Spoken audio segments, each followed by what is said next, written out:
Good morning students, welcome to Blue Stars Higher Secondary School online classes. Today we are going to see 11th Physics Unit 4. The topic is elastic potential energy.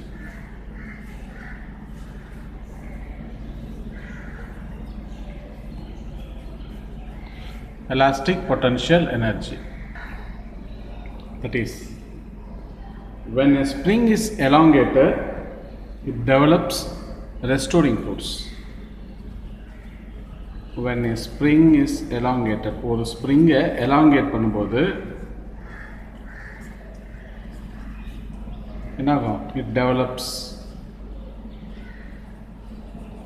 restoring force develop பண்ணும். Correct? It develops restoring force. So we are getting potential energy possesses by that spring. So on the spring ku or potential energy கிடைக்கும் due to எதனால? Due to a deforming force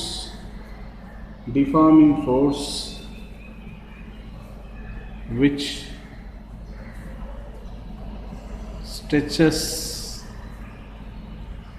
or என்ன சொல்லலாம், compresses the spring. It's called, இது என்ன சொல்லுவோம் நம்ம, elastic potential energy. What is that?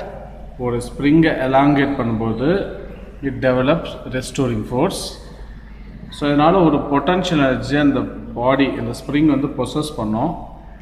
எதனாலனா ஒரு டிஃபார்மிங் ஃபோர்ஸ் விச் ஸ்டிச் பண்ணும்போது, ப்ரெஸ் பண்ணும்போது, ஸ்டிச் பண்ணும்போது எப்படி இருக்குது, ஒரு இதான் ஒரு ஸ்ப்ரிங்னு ஜஸ்ட் இமேஜின் பண்ணிங்க. இது இப்படி இருக்கிறோம் இல்லையா, இது பேர் ஸ்டிச் பண்ணுறது.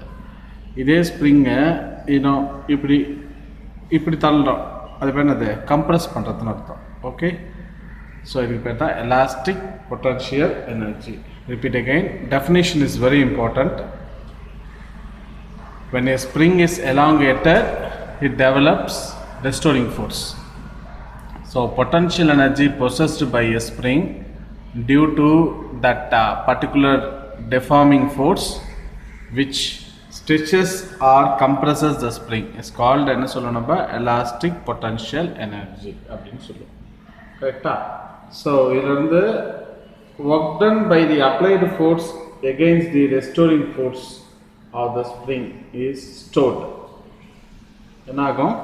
It should be, see what is that, ஒரு குட் எக்ஸாம்பிள் சொல்கிறேன் பாருங்க. ஒரு ஸ்ப்ரிங் இருக்குது, கரெக்டாக?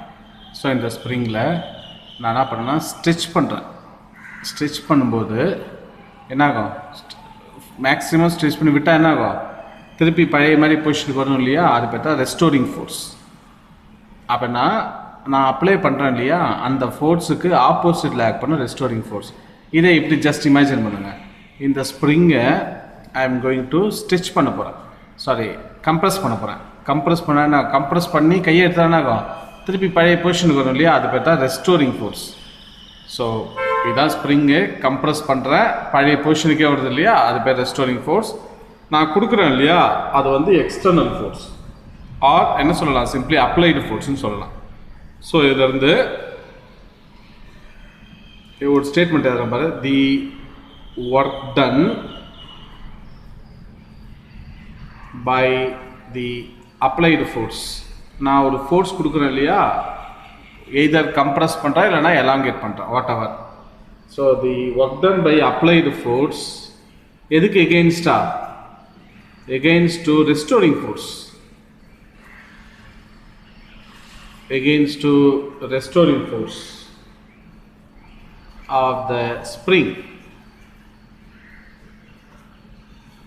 ஸோ இஸ் stored as, இதுதான் வந்து என்னவா ஸ்டோர் ஆகும், stored as elastic potential energy stored ஆகும். is stored as elastic potential energy. Just imagine very simple concept. When a spring ஒன்று நான் கம்ப்ரஸ் பண்ணுறேன், கம்ப்ரஸ் பண்ணி விட்டுட்டா என்ன ஆகும்? கம்ப்ரஸ் பண்ணுறது பேர் தான் அப்ளைடு ஃபோர்ஸ். கம்ப்ரஸ் பண்ணி விட்டுட்டா பழைய பொசிஷனுக்கே வரும் இல்லையா, அது பேர் தான் ரெஸ்டோரிங் ஃபோர்ஸ்னு பேர். ஸோ எலாங்கேட் பண்ணுறேன், எக்ஸ்டெண்ட் பண்ணுறேன், விட்டுறேன், பழைய பொசிஷனுக்கு வருது இல்லையா, அது பேர் ரெஸ்டோரிங் ஃபோர்ஸ். எலாங்கேட் பண்ணுறேன் இல்லையா, அது பேர் தான் அப்ளைடு ஃபோர்ஸ். அப்படின்னா the work done by the applied force against the restoring force of the spring என்னவா ஸ்டோர் ஆகும்னா எலாஸ்டிக் பொட்டன்ஷியல் எனர்ஜியாக ஸ்டோர் ஆகும். Just imagine, concept is very clear, because if you have the concept is very good clear means it is very simple to understand the entire topic. So சொல்ற கான்செப்டை 2 to 3 times watch பண்ணுங்க. So because it is purely concept oriented physics. So நீங்கள் என்ன பண்ணணும்னா once வீடியோவை 30 minutes வீடியோவை 2 to 3 times பார்த்தீங்கன்னா the entire concept should be very clear. Okay, right. இப்போ இதை ஒரு எக்ஸ்பிளனேஷன் பண்ண போகிறோம். கன்சிடர் ஒரு ஸ்ப்ரிங் எடுத்துக்கிறேன், கரெக்டா? See, this is one spring. இது கூட ஒரு மாஸ் ஒன்று, எனி ஒரு மாஸ் அட்டாச் பண்ணிட்டேன், கரெக்டா? இது ஒரு ஆக்சிஸாக எடுத்துக்கிறேன், எக்ஸ் ஆக்சிஸ் எடுத்துக்கிறேன். I am taking this is Y axis for our consideration, ரைட்டா? இப்போது இந்த பாடி எப்படி இருக்குது? ஒரு இனிஷியல் பொசிஷனில் இருக்குது, ரைட்டா? அப்படின்னா எக்ஸ் இஸ் ஈக்குவல் டு 0ன்னு எடுத்துக்கிறேன். நார்மலாக இருக்குது ஸ்ப்ரிங்கு, அதோட ஒரிஜினல் பொசிஷனில் இருக்குது இல்லையா, ஈக்குலிபிரியம் பொசிஷனில் இருக்குது இல்லையா, that is called X is equal to 0. Now I am going to elongate. இந்த மாஸை பிடிச்சி எக்ஸ்டெண்ட் பண்ணுறேன். இப்படி எக்ஸ்டெண்ட் பண்ணுறேன் இல்லையா, அப்படி கொடுக்கறது பேர் தான் அப்ளைடு ஃபோர்ஸ். அப்படின்னா அப்ளைடு ஃபோர்ஸ் எந்த பக்கம் ஆக்ட் பண்ண போகுது? Just imagine, that is called applied ஃபோர்ஸ்னா FA வெக்டார். ஃபோர்ஸ் ஒரு வெக்டார் குவான்டிட்டி இல்லையா, therefore FA வெக்டார் இந்த டைரக்ஷன். இந்த டைரக்ஷன் அப்ளைடு ஃபோர்ஸ் ஆக்ட் பண்ணிச்சுன்னா ரெஸ்டோரிங் ஃபோர்ஸ் எப்பயுமே எப்படி ஆக்ட் பண்ணும்? ஆப்போசிட்டில் ஆக்ட் பண்ணும். அப்படின்னா restoring force acting this direction, அதை FSன்னு சொல்கிறேன், ரெஸ்டோரிங் ஃபோர்ஸ், ரைட்டா? FS. Understood? Concept is very clear. So restoring force ஆச்சு. இப்போது நான் இப்படி எலாங்கேட் பண்ணும்போது அது எவ்வளோ தூரம் நகர்ந்துச்சு அப்படின்னு சொல்லிட்டு நான் கால்குலேட் பண்ண போகிறேன். அதை தான் நான் வந்து எக்ஸ்ன்னு எடுத்துக்க போகிறேன். இங்கே இருந்துச்சு அப்படின்னா ப்ரீவியஸாக எப்படி இருந்திருக்கும்? இந்த மாஸ் வந்து இந்த இடத்துல இருந்திருக்கும். இதான் ஈக்குலிபிரியம் பொசிஷன் இருந்துச்சு. இப்போ நான் இதை பிடிச்சி எக்ஸ்டெண்ட் பண்ணிட்டேன். எக்ஸ்டெண்ட் இவ்வளோ தூரம் நவுந்துச்சு இந்த டிஸ்டன்ஸ் எக்ஸு. அப்படின்னா இனிஷியலாக எக்ஸோட வேல்யூ 0வாக இருக்கும். நான் கொடுத்தது வந்து அப்ளைடு ஃபோர்ஸ் இந்த டைரெக்ஷனு, ரெஸ்டோரிங் ஃபோர்ஸ் இந்த டைரெக்ஷன் ஆக்ட் பண்ணும். Good you understand? Right. Now இப்போ என்ன ஆகுது அப்படின்னா அதோட ஒரிஜினல் பொசிஷனில் அது எப்படி இருந்திருக்குன்னு ஒரு diagrammatic representation I am giving you. இதுதான் அதோட ஈக்குலிபிரியம் பொசிஷன்ப்பா. இப்படி தான் இருந்துச்சு. இதுதான் நான் ஃபோர்ஸ் என்ன பண்ணேன், இப்படி கொடுத்தேன். இப்போது see, the concept is very important. First diagram என்ன பண்ணியிருக்கேன்? அந்த ஸ்ப்ரிங்கை I am going to elongate பண்ணியிருக்கேன், ரைட்டா? elongate பண்ணியிருக்கேன். இப்போது அந்த ஸ்ப்ரிங்கை என்ன பண்ண போகிறேன்? கம்ப்ரஸ் பண்ண போகிறேன். இதுதான் வந்து ஈக்குலிபிரியம் பொசிஷன், இதுதான் ஸ்ப்ரிங்கோட பொசிஷனே. So I am going to elongate பண்ண, இப்போ கம்ப்ரஸ் பண்ண போகிறேன். ஸோ அப்படின்னா கம்ப்ரஸ் பண்ணும்போது என்ன ஆகுது? ஸ்ப்ரிங்கு இந்த இடத்துக்கு வந்துடும். எப்படி? கரெக்டாக? இது எக்ஸ் ஆக்சிஸ். அப்படின்னா இந்த பொசிஷன் தான் நம்ம என்ன சொன்னோம்? ஈக்குலிபிரியம் பொசிஷன், ரைட்டா? இது அப்படியே ஸ்ட்ரைட்டாக ஈக்குலிபிரியம் பொசிஷன். இப்போ இங்கேருந்து நான் என்ன பண்ணியிருக்கேன்? கம்ப்ரஸ் பண்ணியிருக்கேன். இதே போல் அப்படின்னா நான் கம்ப்ரஸ் பண்ணேன்னா என்னோடய அப்ளைட் ஃபோர்ஸ் எந்த பக்கம் ஆக்ட் பண்ணிச்சு? இப்படி கம்ப்ரஸ் பண்ணியிருக்கேன் இந்த பக்கமாக. அப்படின்னா என்னோடய applied force acting as a இந்த டைரெக்ஷன். அப்ளைடு ஃபோர்ஸ் இந்த டைரெக்ஷன் ஆக்ட் பண்ணிச்சுன்னா என்னோட ரெஸ்டோரிங் ஃபோர்ஸ் எப்படி ஆக்ட் பண்ணும்? இந்த டைரெக்ஷனில் ஆக்ட் பண்ணும். அப்படின்னா இதுதான் வந்து ரெஸ்டோரிங் ஃபோர்ஸ் FS வெக்டார், கரெக்டா? அப்படின்னா இது எவ்வளோ தூரம் நகர்ந்துருக்குன்னு நம்ம பார்க்க போகிறோம். இங்கேருந்து இந்த இடத்துல இருந்து இவ்வளோ தூரம் போயிருக்கு. அப்படின்னா இதுதான் எக்ஸு. அண்டர்ஸ்டாண்ட் த கான்செப்டை? இதுதான் x. So clear? Spring equilibrium பொசிஷனில் இருக்குது. இதை எலாங்கேட் பண்ணுறேன். இதுதான் அந்த படம். கம்ப்ரஸ் பண்ணுறேன், இதான் அந்த படம். எலாங்கேட் பண்ணும்போது அப்ளைடு ஃபோர்ஸ் இப்படி தானே பிடிச்சி இழுக்கிறேன், இப்படி இருக்கும். ஸோ ரெஸ்டோரிங் ஃபோர்ஸ் இப்படி ஆக்ட் பண்ணும். இதில் கம்ப்ரஸ் பண்ணுறேன், இப்படி கம்ப்ரஸ் பண்ணால் ரெஸ்டோரிங் ஃபோர்ஸ் இப்படி ஆக்ட் பண்ணும். அண்டர்ஸ்டாண்ட்? ஸோ இதை ஒரு ஸ்டேட்மெண்ட்டாக சொல்லலாமா? So I'm going to give ஸ்டேட்மெண்ட்டை. அப்ளைடு ஃபோர்ஸை நான் என்ன எடுத்துக்க போகிறேன், எஃப்ஏன்னு எடுத்துக்க போகிறேன். ரெஸ்டோரிங் ஃபோர்ஸை எஃப்எஸ் வெக்டார்னு எடுத்துக்க போகிறேன். ஆல்ரெடி தெரியும் நமக்கு. ரெண்டும் ஆப்போசிட்டில் இருக்கிறதுனால மைனஸ் இப்படி போட்டுடலாமா? So I am taking this is equation number 1. So நம்ம சொன்ன கான்செப்ட் தான் ஈக்குவேஷனாக இங்கே எழுதுறோம்ப்பா. அண்டர்ஸ்டாண்ட்? ஸோ ஈக்குவேஷனாக நான் எழுதிட்டேன். இப்போது அக்கார்டிங் டு ஹூக்ஸ் லா,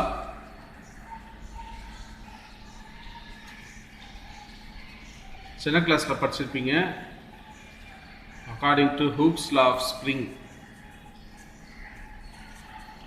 என்ன சொல்லுது?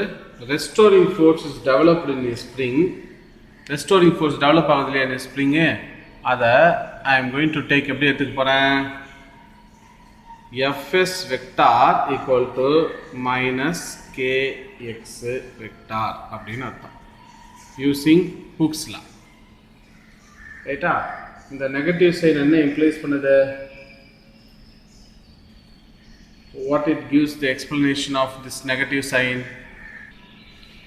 The spring force இருக்கு இல்லையா, அது எப்பயுமே ஆல்வேஸ் எப்படி இருக்கும், opposite to that of displacement. Displacement எக்ஸ்ன்னு எடுத்துருந்தோம் இல்லையா, அந்த டிஸ்பிளேஸ்மெண்ட்டு இதுக்கு எப்பயுமே அந்த ஸ்ப்ரிங் ஃபோர்ஸ் எப்படி இருக்குன்னா ஆப்போசிட் இருக்கும். நான் இப்படி கம்ப்ரஸ் பண்ணுறேன், ரைட்டா, டிஸ்டன்ஸு எலாங்கேட் பண்ணுறேன் டிஸ்டன்ஸு, அப்படின்னா அந்த டிஸ்பிளேஸ்மெண்ட்டு ஸ்ப்ரிங் ஃபோர்ஸுக்கு எப்பயுமே ஆப்போசிட் டைரக்ஷனில் இருக்கும். கரெக்டாக? அப்புறம் இந்த கேக்கு பேர் வந்து என்ன சொல்லணும், நம்ம ஃபோர்ஸ் கான்ஸ்டன்ட் அப்படின்னு சொல்லுவோம். என்ன பார்த்தோம்? Force constant. ரைட்டா? இதுக்கப்புறம் இதிலிருந்து ஐ am going to right applied force எழுத போகிறேன். எஃப்ஏ வெக்டார் ஈக்குவல் டு இங்கே எப்படி இருக்குது, ஆப்போசிட் டைரக்ஷன் இருக்கா, அப்படின்னா இது ப்ளஸ் கே எக்ஸ் வெக்டார் அப்படின்னு எதுவும். என்ன அர்த்தம் அப்படின்னா, இப்போது அப்ளைடு ஃபோர்ஸுக்கு இப்படி அப்ளைட் ஃபோர்ஸ் இப்படி எக்ஸ்டெண்ட் பண்ணுறேன்னா எக்ஸ் இந்த அளவுக்கு இப்படி எக்ஸ்டெண்ட் ஆகுது. கம்ப்ரஸ் பண்ணனா எக்ஸ் இப்படி கம்ப்ரஸ் ஆகுது, அப்படின்னா same direction of displacement. So here positive, இங்கே கிடையாது, இங்கே opposite direction of displacement. Very important point.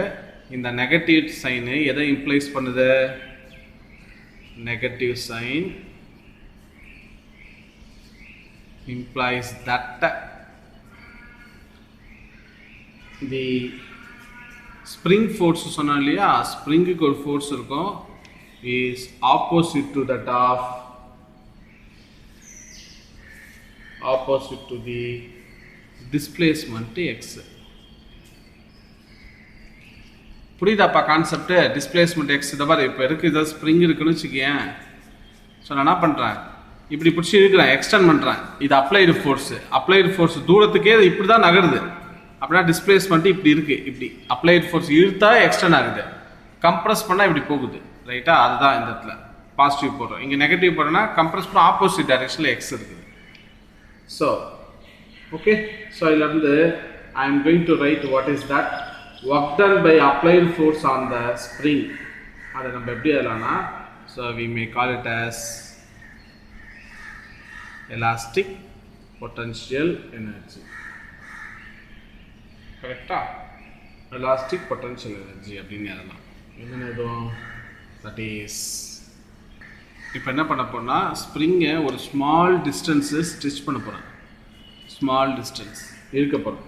அந்த டிஸ்டன்ஸ் வந்து ஐ எம் டேக்கிங் டிஎக்ஸ்ன்னு எடுத்துக்கிறேன். அப்படின்னா ஸ்டிச் பண்ணும்போது ஒரு ஒர்க் டன் நடக்குது இல்லையா, எதுக்கு ஒரு ஒர்க் டன், எதனாலனா நான் ஒரு அப்ளைடு ஃபோர்ஸால் ஒரு ஒர்க் டன் நடக்குது. அப்படின்னா அதுதான் வந்து என்னவா ஸ்டோர் ஆக நம்ம முன்னாடியே பார்த்தோம் டெஃபினிஷனில், elastic potential energy. Clear the point. What is that? ஒரு ஸ்ப்ரிங்கை ஸ்டிச் பண்ண போகிறேன், எய்தர் எலாங்கேட் பண்ண போகிறேன், கம்ப்ரஸ் பண்ண போகிறேன். அப்படி பண்ணும்போது என்னாகும், ஒரு பர்டிகுலர் டிஸ்டன்ஸ், அதுதான் வந்து டிஎக்ஸ் வெக்டார். அப்படி பண்ணும்போது ஒரு ஒர்க் டன் நடந்திருக்குமா, எதனால்? ஒரு அப்ளைடு ஃபோர்ஸால். இது என்னவா ஸ்டோர் ஆக சொல்லு, எலாஸ்டிக் பொட்டன்ஷியல் எனர்ஜியாக ஸ்டோர் ஆகும். அதான் என்ன ஃபார்முலானா, elastic potential energy U is equal to integral F vector A dr vector. இது ஃபார்முலா. ஸோ இங்கே எப்படி இருக்கு, 0லேருந்து எக்ஸுக்கு மூவ் ஆகுது. பார்த்தோமே முன்னாடி, x is equal to 0ன்னு போட்டிருந்தோம். particular distance x move ஆயிருக்கு அப்படின்னா initial 0 final x அப்படின்னா limit 0 to x அதான் அர்த்தம் 0 to x. what is the value? so இதை வந்து எப்படி எழுதணும் நம்ம? see this is dot product, second unitல படிச்சிருப்போம் dot product of vectors. so அப்படியே அத modulus of fa modulus of dr cos theta மறக்கக்கூடாது. இது ஃபார்முலா டாட் ப்ராடக்ட்டுக்கு உண்டான ஃபார்முலா. ப்ராப்பர்ட்டிஸ் ஆஃப் டாட் ப்ராடக்ட்னு பார்த்துருப்பீங்க யூனிட் 2ல். ஸோ இங்கே தீட்டா வேல்யூ என்னவா இருக்கும்? நான் ஃபோர்ஸ் இப்படி தானே கொடுத்து இழுக்கிறேன். ஃபோர்ஸ் இப்படி கொடுக்கும்போது டிஸ்பிளேஸ்மெண்ட் எப்படி ஆகுது? Same direction. ஃபோர்ஸ் ஒரே பக்கம், டிஸ்பிளேஸ்மெண்ட் ஒரே பக்கம். இந்த ஈக்குவேஷன் எப்படி எல்லாம் பாருங்கள். சிம்பிளாக I can write what is that 0 to x modulus vector cancel ஆகிடும் அப்படின்னா FA dr தானே டிஸ்பிளேஸ்மெண்ட் தானே. இங்கே என்னவா இருக்குது? dx தானே இருக்குது.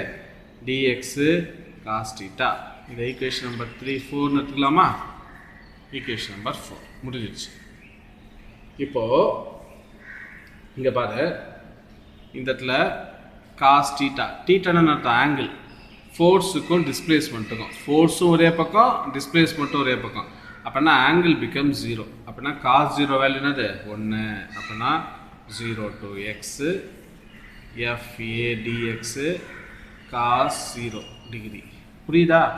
ஃபோர்ஸ் இப்படி தான் போகுது, டிஸ்பிளேஸ்மெண்ட் இப்படி தான் போகுது. அப்படின்னா no angle, angle theta equal to 0 degree. அதுதான் இங்கே. So cos 0 value 1. அப்படின்னா வரும் 0 to x FA dx அப்படின்னு முடியும். ரைட்டா? FAனா ஆல்ரெடி நம்ம கண்டுபிடிச்சிருக்கோமே, என்னன்னு பாரு. see the equation number 3.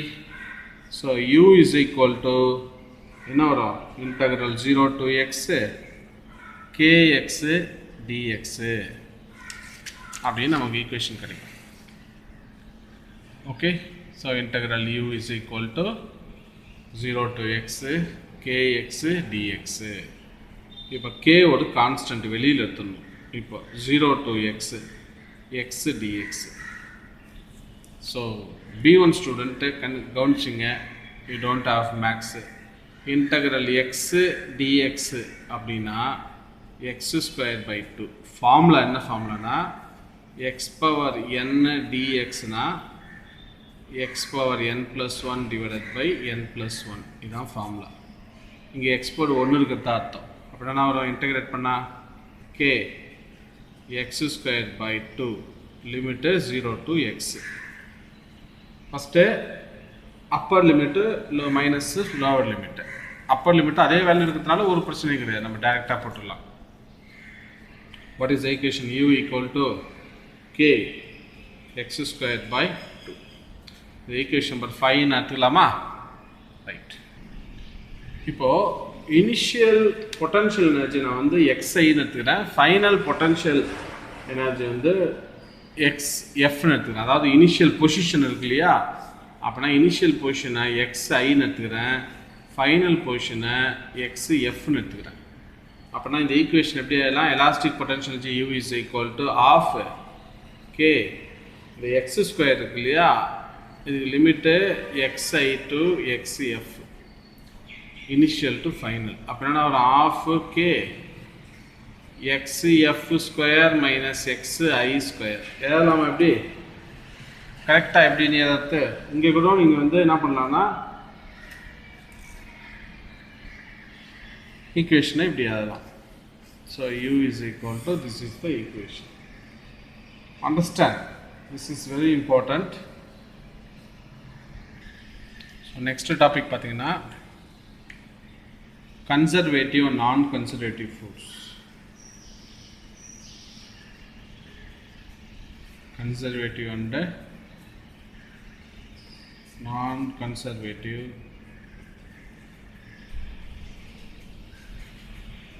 forces. So, what is conservative force?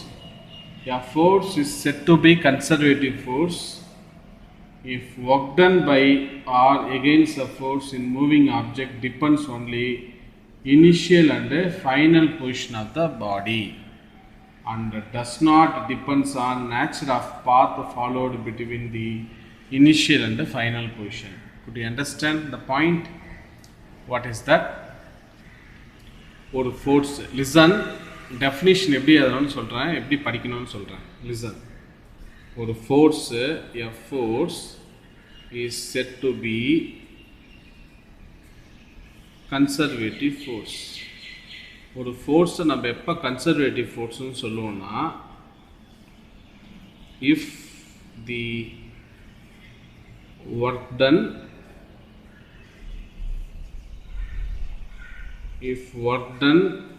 by R against the force, ஒரு ஒர்க் டன்னோ இல்லைனா ஒரு ஃபோர்ஸ் எகெயின்ஸ்ட் த ஃபோர்ஸ், ஒரு மூவிங் பாடிக்கு against or force in moving the body depends only, எதை சார்ந்து இருக்கும், depends only on its initial and final position. Initial and final position of body.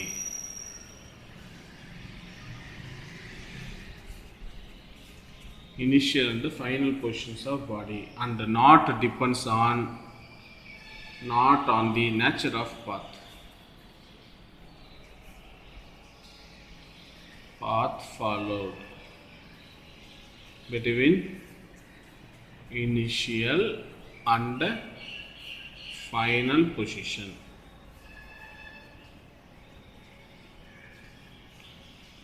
கரெக்டா? ஸோ இது எப்படி சொல்லலாம்? சி, ஒரு ஆப்ஜெக்ட் இருக்குது, ஏன்னு ஒரு பாயிண்டில் ஒரு ஆப்ஜெக்ட்டு, பின்னு ஒரு பாயிண்டில் ஒரு ஆப்ஜெக்ட். ஸோ இந்த ஏல இருக்கிற ஆப்ஜெக்ட்டு எப்படியோ போயிட்டு வந்து பிக்கு போய் சேருது. கரெக்டா? இல்லைனா எப்படி போகலாம், இப்படி போயிட்டு இப்படி கூட போகலாம். இல்லைனா இட் மேபி கோ டைரக்ட்லி ஸ்ட்ரைட்டாக. அப்படின்னா எப்படி போகுது பாருங்கள், 3 வேலை போகுது. நேராகவும் போகலாம், வளைஞ்சும் போகுது. கரெக்டாக? இப்படி தானே போகுது. இந்த பாடிக்குள்ளே இது வந்து ஹைட் வந்து ஹெச்னு எடுத்துக்க போகிறேன், இந்த டிஸ்டன்ஸ். கரெக்டாக? இப்போ பாரு, வாட் இஸ் கன்சர்வேட்டிவ் ஃபோர்ஸு? இது எதாவது டிபெண்ட் பண்ணியிருக்காது. Does not depends on nature of path. இது எதை மட்டும் டிபெண்ட்ஸ் இருக்கும், இனிஷியல் அண்டு ஃபைனல் பொசிஷன், இதை மட்டும்தான் டிபெண்ட் பண்ணியிருக்கோம். கரெக்டாக? அதுக்கு பேர் தான் நம்ம என்ன சொல்லுவோம்னா, we call it as conservative force. What is that? We call it as conservative force. Correct? Very important one. What is conservative force? இதான் எக்ஸாம்பிள். ஸோ ஏன்னு ஒரு ஆப்ஜெக்டில் ஒரு பாயிண்ட் இருக்குது, சாரி ஒரு பாயிண்டில் ஏன்னு ஒரு ஆப்ஜெக்ட் இருக்குது ஒரு இடத்துல. அடுத்தது பின்னு ஒரு பாயிண்டில் அனதர் ஒரு ஆப்ஜெக்ட் இருக்குது. ரெண்டுத்துக்குள்ள ஹைட் வந்து we may call it as h. So whatever the path, இந்த பாத்தோ இல்லை இப்படியோ, whatever the path, the work against the gravitation force is same. கிராவிடேஷனுக்கு எகெயின்ஸ்டாக நடக்கிற எந்த ஒர்க்காக இருந்து எப்படி இருக்கும், இட் ஷுட் பி சேம். கரெக்டாக? This is why we call it as gravitation force is a conservative force. Okay? So gravitation force அதனால தான் we are call it as conservative force. அப்படின்னா இது வந்து conservative force is equal to negative gradient of potential energy. அப்படின்னா conservative force நம்ம என்னன்னு சொல்லலாம்,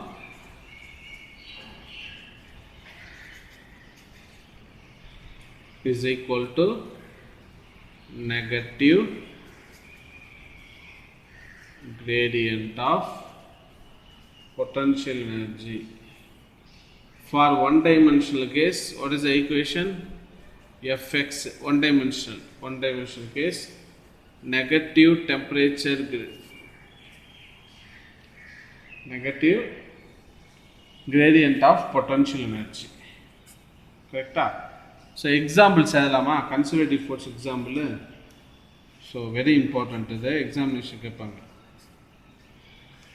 Examples for conservative force. நான் பார்த்தோமே முன்னாடி elastic spring force, electrostatic force,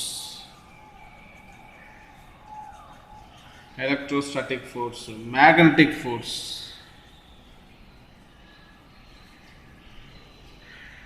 next gravitational force.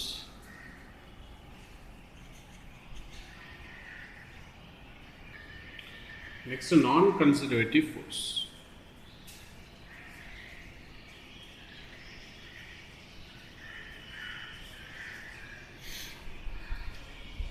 என்ன பார்க்க போறோம்?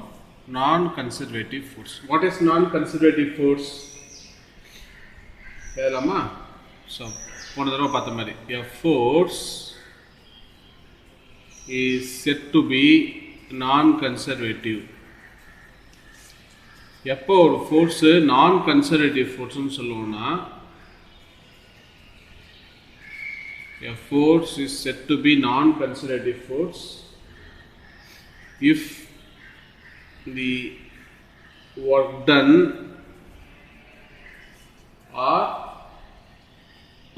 by or against the force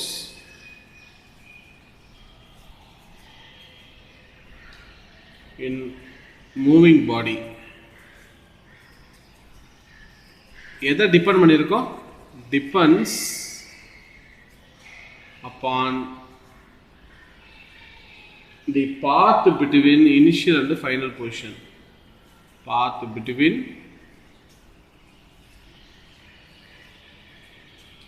initial and final position. Initial and final position. அதாவது என்னன்னா the value of work done is different. That is the value of work done is different. Value of work done இது எப்படி இருக்கும்? Is different.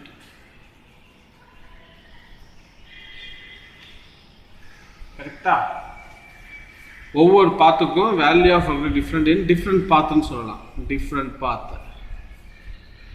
So what is non-conservative force? Listen.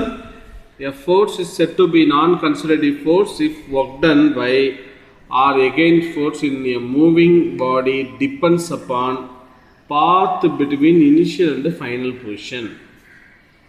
அதாவது the value of work done is different in different path. ஒவ்வொரு பாத்துக்கும் the value of work done என்ன ஆயிட்டே இருக்கும்? Vary ஆயிட்டே இருக்கும். கரெக்டா? Example very important. frictional force. Frictional force. அது ஒரு non-conservative force. கரெக்டா? மறக்கவே கூடாது. frictional force is a non-conservative force. அப்புறம் வந்து force due to air resistance.